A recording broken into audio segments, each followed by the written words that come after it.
is a very personal message from her, which has just been released, in which she explains what has been happening in recent weeks. Rain hits her face at 2 a.m. on a Scottish mountainside, and Catherine, Princess of Wales, keeps walking. Ben Nevis is behind her, Scafell Pike is behind her, Snowdon is still ahead, and her legs are done arguing about it. This is not a photo call. This is the National Three Peaks Challenge, 23 miles across 3 summits in 24 hours, and she is doing it largely alone, with a support team but no royal fanfare, just over a year after telling the country her cancer was in remission. At the bottom of the last mountain, a small crowd waits in the dark. Prince William is there. So are their 3 children, George, Charlotte and Louis. So are her parents, Carol and Michael Middleton, and her brother James. Kensington Palace later shares a photo of the climb with a caption written by Catherine herself, describing it as a chance to find life beyond diagnosis. It looks like a private family moment that leaked into public view. It is not. It is calculated, cleared, and released by a palace communications team that understands exactly what this image does for a family still explaining a health crisis to millions of people who feel like they know her personally. Hi viewers, quick question before this goes further. In your own family, who is the one person everyone quietly leans on when things get hard? Drop the answer in the comments, because you are about to see why that question matters to a palace of over 1,000 staff and a fortune built on land, not affection. Because underneath the mountain climb sits a number nobody at Buckingham Palace wants read out loud in one sentence. In 2025, King Charles III completed 535 public engagements. Prince William completed 202. Catherine, recovering, completed 68. Small number, big argument. Royal commentators have spent the past year debating what that gap means for a monarchy run by a king still in cancer treatment and a Princess of Wales the public has decided it cannot do without. Nobody at the palace has confirmed that reading, but the pattern sits right there in the official accounts, and it is about to get bigger. Numbers do not lie, but they do need context, so here it is, fast. In 2025, the royal household logged more than 1,900 public engagements across the working family. King Charles alone accounted for 535 of them, a workload his own aides describe as relentless, even while he continues cancer treatment that will only be reduced, not stopped, in 2026. Princess Anne, for decades the family's undisputed workhorse, was pushed into second place by her own brother's schedule. William logged 202 engagements. Catherine, still rebuilding her strength after chemotherapy, logged 68, and is expected to do more this year now that she has entered remission. This is not gossip. This is arithmetic, published every year in the Sovereign Grants accounts that Parliament reviews. And arithmetic exposes pressure that speeches never mention. Here is the pressure. A king managing a serious illness while refusing to slow down. An heir absorbing more institutional weight every year, from the Duchy of Cornwall's £21.6 million in annual income to a growing say in how the family presents itself. A Princess Royal who spent a lifetime as the most tireless working royal, now watching her brother outpace her from a treatment chair. And a Princess of Wales who missed most of 2024 entirely. Now, the person tabloids increasingly describe as the one everyone else leans on. Royal commentators have started calling this something specific, a dependency problem, not a popularity contest.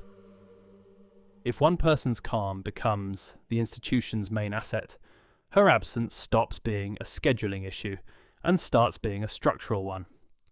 That theory has not been confirmed by the palace, but the accounts keep printing the same shape year after year, and shapes like that do not appear by accident. There is also a taxpayer angle nobody enjoys discussing at garden parties. The sovereign grant, the government payment that funds official royal duties, rose to £132.1 million for 2025 to 2026 and climbs again to 137.9 million for 2026 to 2027. Every engagement above is paid for, in part, by that fund. Fewer working royals capable of showing up does not just strain a family. It strains a budget line that Parliament has to justify to the public. 3 lives are stacked on top of each other inside this story.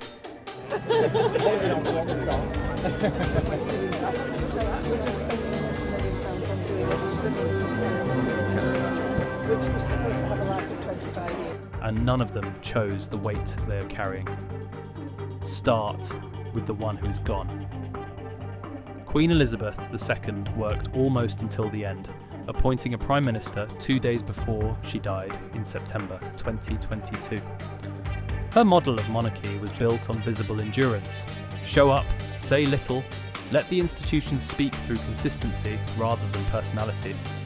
That model shaped every royal who came after her, including the granddaughter-in-law she was reportedly fond of, though the palace has never published private details of that relationship, and any account of what Elizabeth II specifically believed about Catherine's future role remains, at best, second-hand and unverifiable. Now, King Charles III. He announced his cancer diagnosis in February 2024, paused public duties briefly, then returned within months and never really stopped. He was hospitalised in March 2025 after suffering side effects from treatment, forcing him to cancel a full day of engagements in Birmingham. Princess Anne, his sister, was photographed leaving his residence that same morning. In December 2025, Charles announced his treatment schedule would be reduced in 2026, though Buckingham Palace has been careful to say this is not remission, only a less intensive phase, continuously monitored by his medical team. Then William. As Prince of Wales, he now draws £21.6 million a year in private income from the Duchy of Cornwall, an 800-year-old estate of farmland, offices, and commercial property that funds his household independently of taxpayer money. He has taken on more of his father's ceremonial load and built out his own platforms, including the Earthshot Prize, positioning himself as a monarch in training with a distinct public identity separate from his father's. Around all 3 sits Princess Anne, the family's longest-serving working royal, who topped the palace engagement tables for years, before her brother's post-diagnosis schedule finally passed her, and Queen Camilla, who reached public acceptance slowly across 2 decades of scrutiny, and now holds the honorary title of Vice Admiral of the United Kingdom, the first woman ever appointed to it. Neither has said anything on the record about Catherine's role in the family's future. That silence matters more than any statement would. Palaces do not usually explain their own load-bearing structure while it is still standing. They explain it afterward in memoirs, biographies, and the occasional off-the-record briefing that surfaces years later, dressed up as history. What is left in the meantime is pattern reading, watching who appears where, who is photographed beside whom, and who gets quietly excused from duty, while someone else absorbs the gap. Royal commentators have been doing exactly that kind of reading for the better part of 2 years, and their conclusions, though unconfirmed, keep landing in the same place. That silence is about to become the whole point. Here is where fact ends and labelled speculation begins, and the line matters, so keep it in view. In March 2026, a British outlet ran an anonymous account claiming that King Charles personally calls on Catherine for emotional support during his cancer treatment, describing her as something close to Counsellor-in-Chief inside the family. The outlet itself was careful to note there is no on-the-record confirmation from Buckingham Palace of that level of intimacy. Around the same time, a different publication quoted a former royal aide saying Catherine is carrying, in her words, a huge burden for someone who has faced existential battles with her own health. Neither claim is proof of anything. Both are exactly the kind of unverified second-hand palace narrative that circulates constantly and occasionally turns out to be true, sometimes years later, and just as often does not. What makes this round different is the pattern it fits into. Other reports this year describe Catherine privately pushing back, telling those close to her that she wants to slow down, simplify her life, and stop saying yes to everything asked of her, according to sources who spoke to entertainment outlets, rather than the palace directly. If that account is accurate, it complicates the burnout narrative rather than confirming it. Very eloquently and visually sold both themselves and their topics so accurately, and I hope I don't need to encourage you to support further. A woman being quietly positioned as the family's emotional backbone and a woman actively resisting that positioning cannot both be fully true at once, at least not without tension between the two. That tension is the story, not a scandal, not a feud with named villains. A structural question about what happens when an institution's public trust increasingly depends on one person's capacity, health, and willingness to keep showing up, while that same person is reportedly trying to set limits on exactly that. Buckingham Palace has offered no comment on any of it, which in royal reporting is rarely the end of a story. It is usually where the next chapter begins. Royal biographers who have covered 3 reigns describe this exact dynamic as a recurring feature of the modern monarchy, not a new one. Princess Diana absorbed a version of it in the 1980s and 1990s, becoming the emotional face of an institution that struggled to express warmth on its own. Some historians argue that pressure contributed directly to her exhaustion, and eventually, her distance from royal life altogether. Whether Catherine is walking toward a similar position, or whether the comparison is lazy, shorthand invented by people who need a headline, remains genuinely unsettled. Nobody currently reporting on this author included, has access to Catherine's private conversations, her medical team's actual guidance, or King Charles's real state of mind. What exists is public behaviour, official numbers, and second-hand claims of varying reliability. That is the honest shape of the evidence, and any script that pretends otherwise is not reporting. It is fiction dressed as fact. Watch Catherine at an engagement now, and something has changed since 2023. She no longer just attends, she anchors. At the Order of the Garter service, in June 2026, she walked beside William in a coat dress that generated its own news cycle, before she said a single word. At Royal Ascot the same month, she presented trophies to winning jockeys, a role that reads as ceremonial and functions as something else. Proof of continuity, broadcast to millions who read her presence as evidence that the family is steady. Public relations analysts have a term for this. They call it soft power infrastructure, the idea that a royal's visible warmth does measurable institutional work, reassuring a public that might otherwise question. Why a hereditary family still receives more than £130 million a year in government funding. That analysis is not conspiracy. It is a documented field within royal studies and communications research, and academics who study monarchy as a media institution have argued for years that popularity, not law, is what keeps the modern crown politically survivable. Catherine's approval ratings have consistently outpaced most of her in-laws in independent British polling since well before her diagnosis. That popularity is now doing more work than it ever has. Precisely at the moment she has the least bandwidth to spend on it. Here is the reframe worth sitting with. The public sees warmth, a mother climbing mountains for charity, a wife supporting a husband, a future queen learning her role gradually and gracefully. Institutionally, that same warmth functions as unpaid, undocumented labour that shows up nowhere in the sovereign grant accounts because it cannot be measured in engagements or pounds. It shows up instead in approval polling, in ticket sales for royal exhibitions, in the tone of newspaper coverage during difficult years for the family. Every crisis the monarchy has faced since 2020, from Prince Andrew's fall from public life to Prince Harry's departure to the King's own diagnosis, has been followed almost immediately by renewed public focus on the Wales family, and specifically on Catherine, as the visible proof that the institution still works. Royal commentators increasingly describe this as a structure that was never designed on paper, only recognised after the fact, once it was already carrying weight nobody planned for. Whether Princess Anne has ever said anything like that inside the family is... Someone interesting, they did ask me what my favourite sort of childhood memory was about playing sport, and it was that. It was coming back in from having played hockey or netball in the...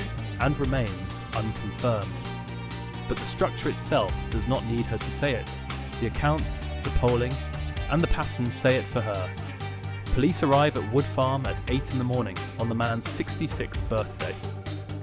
He is not a prince anymore. He has not been one since the previous November, when King Charles stripped his younger brother of the style Royal Highness and the title Prince by letters patent under the Great Seal. Now in February 2026, officers detain Andrew Mountbatten Windsor for 11 hours on suspicion of misconduct in public office, then release him, still under investigation. This is not background noise to the Catherine story. This is the other half of it. For 5 years, the royal family has been managing two problems that look separate and are not. One problem is visibility. Who shows up, who gets photographed, who the public trusts.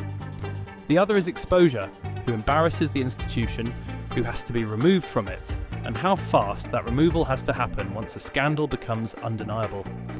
Andrew is the second problem, and by 2026, it has become the most public one in a generation. He has already lost his military titles, his royal patronages, and his home at Royal Lodge. Australia's Prime Minister has written to London confirming his government would back removing Andrew from the line of succession entirely, a step that would require an Act of Parliament. As of this year, he still sits 8th in line, a technicality nobody expects to survive much longer. Prince Harry sits 5th, 3 places ahead of the uncle now living under 24-hour security at Sandringham. Harry stepped back from royal duties in 2020 and has lived in California ever since, appearing at palace events only rarely.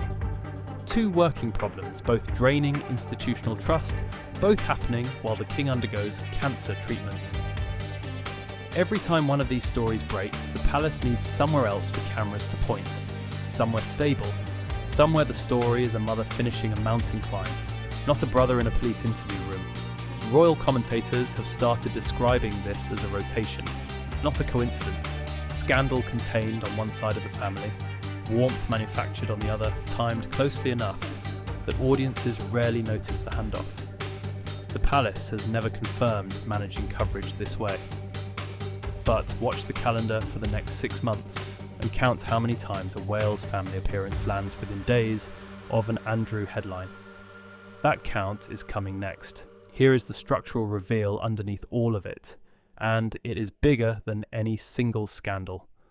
What looks like careful family planning is actually dependency, built one crisis at a time, with nobody choosing it on purpose.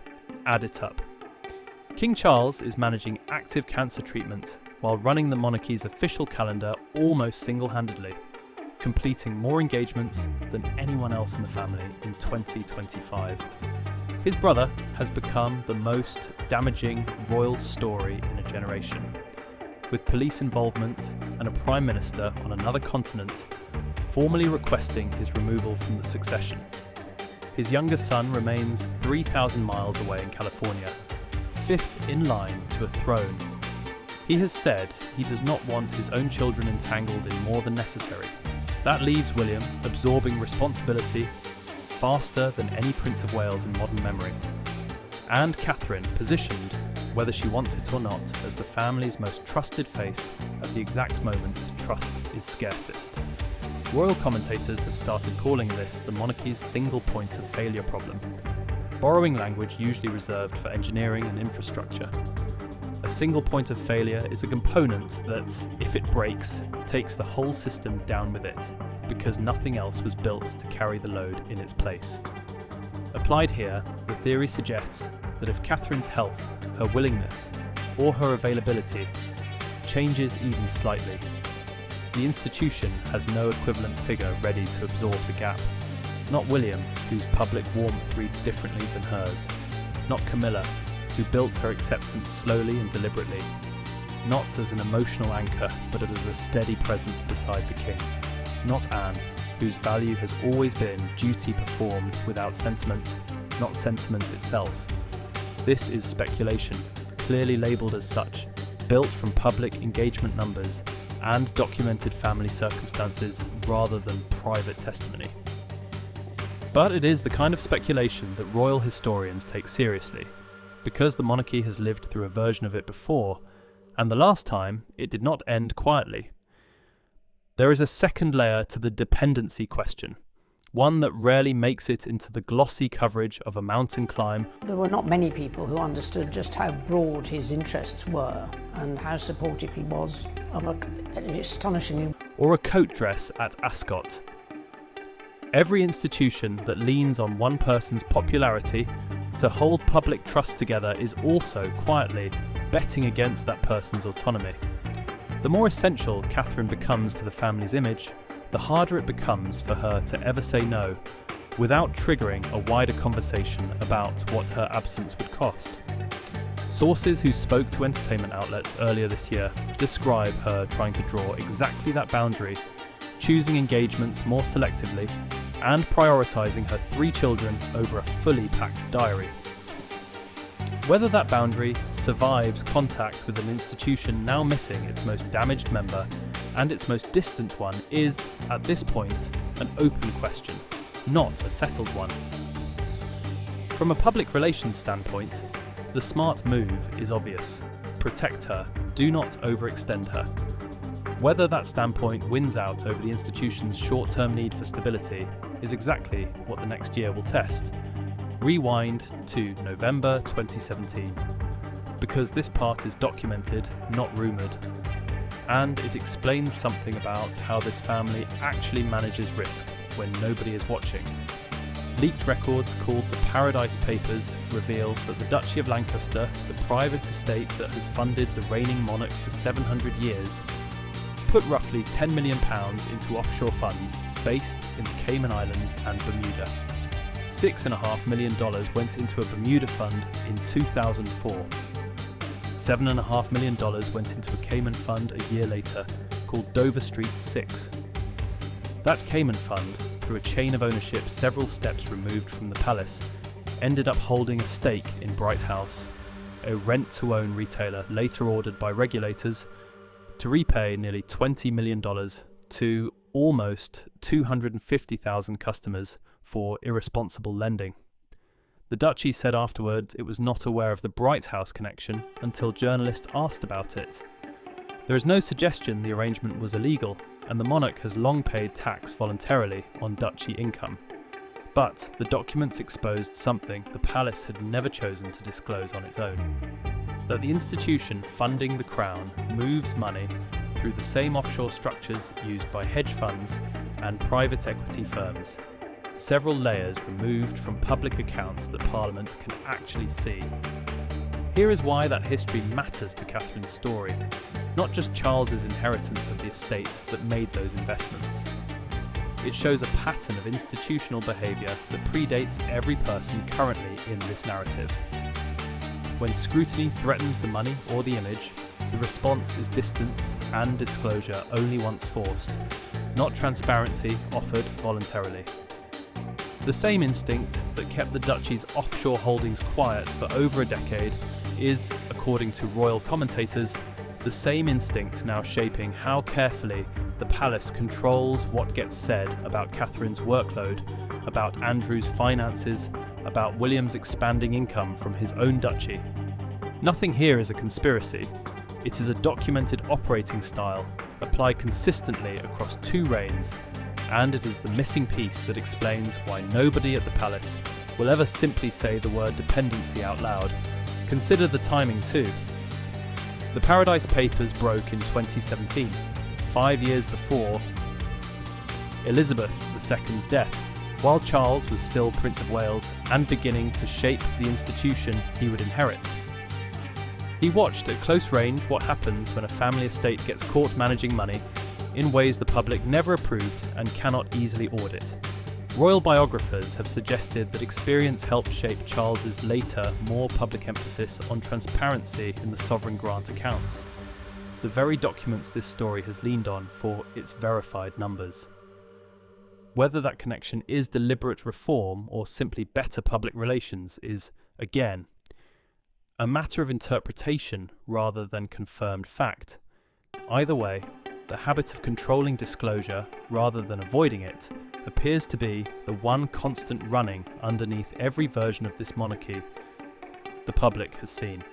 Strip away the accounts and the headlines for a moment and look at the people actually living inside this structure, because numbers do not carry weight, people do.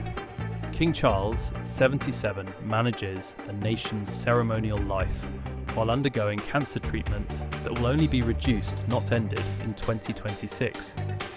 He has also had to authorise the formal stripping of his own brother's titles twice and watch that brother arrested on his own birthday. Aides describe him as someone who takes comfort in a full diary, using work as a way to keep moving through illness. What that costs him privately has never been detailed publicly, and likely never will be.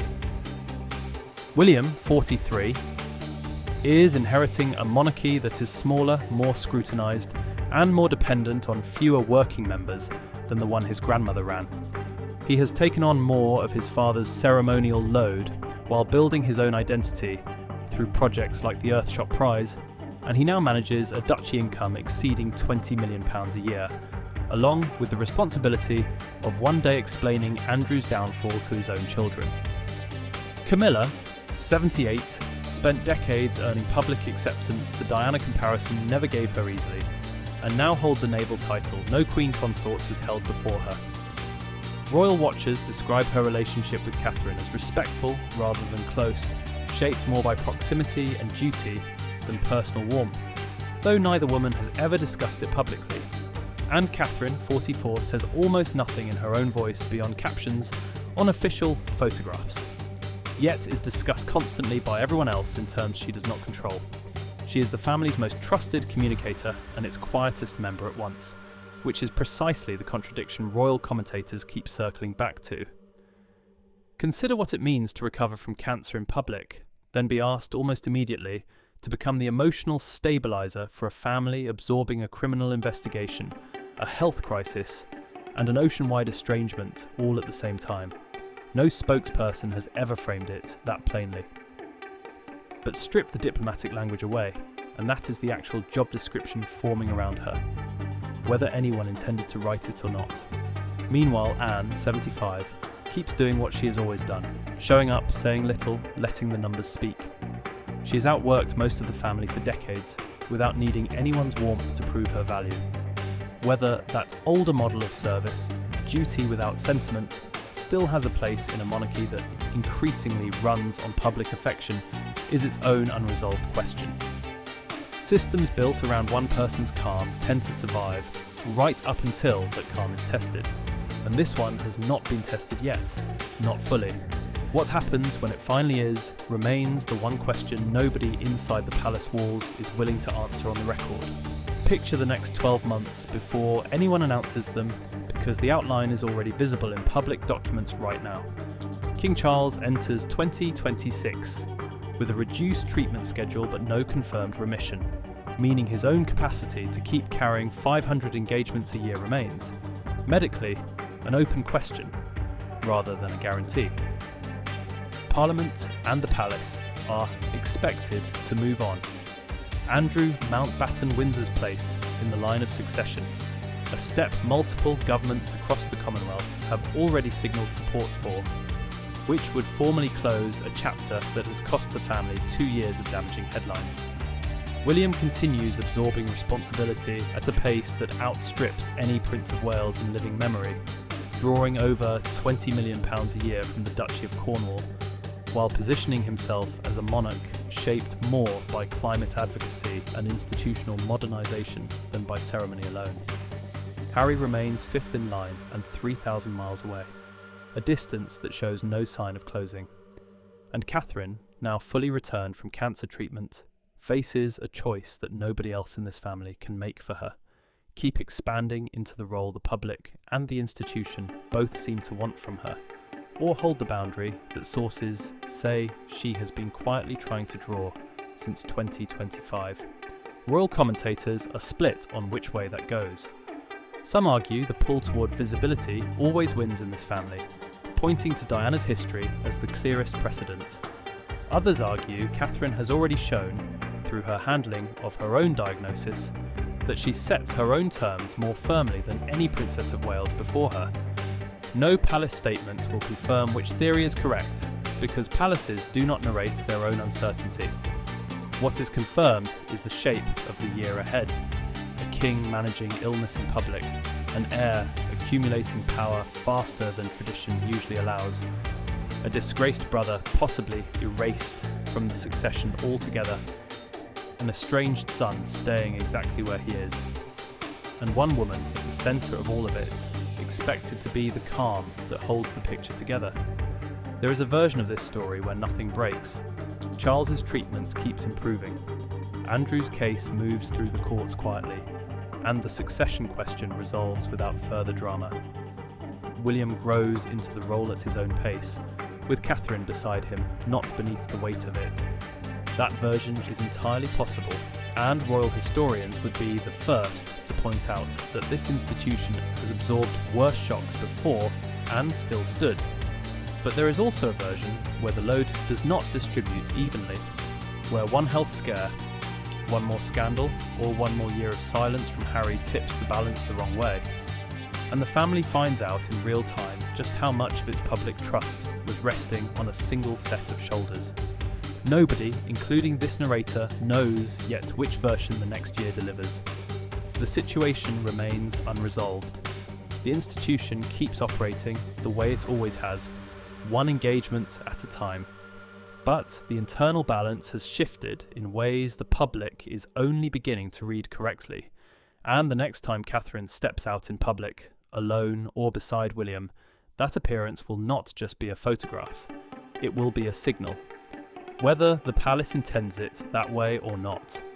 If this kind of grounded, sourced breakdown of what is actually happening inside the monarchy is useful to you, subscribe to the channel and turn on notifications so you do not miss the next one.